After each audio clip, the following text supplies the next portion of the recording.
Although I will Mhm. just say, Song of Solomon is interesting. It is interesting that it's in the Bible, and it does have very specific kind of graphic language. So that's all I'm going to say on that.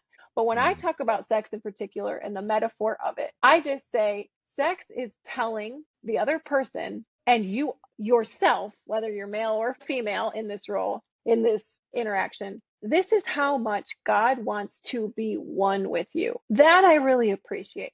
Is God wants to be one with me. That actually is someone who is same-sex attracted and married to a dude. I'm not going to lie.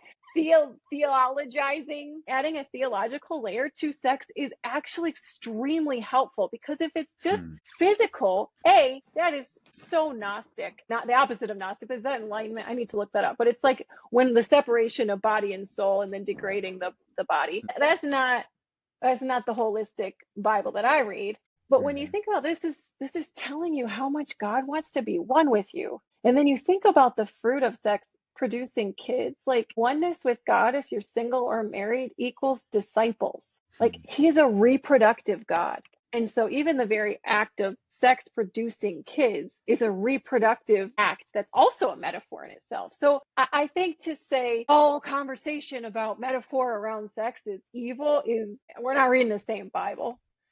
Because Mhm. how do you deal with Song of Solomon? How do you deal with the metaphor of discipleship and kids? And I honestly, I couldn't be married if there wasn't a theological, metaphorical aspect to sex. But I Yeah. think to assign specific Jesus in church roles is, I don't want to say dangerous, but it's like a word around dangerous. Yeah, no, I appreciate that. Just the act itself, the act of sex or marital oneness is a picture of how much God wants to be one. Holistically. Because if you're just Holistically, doing yeah. it Yeah. physically, you're doing it wrong. Yeah. If your Yeah. heart, soul, there's not relationship added into Hmm. that moment, then you're doing it wrong.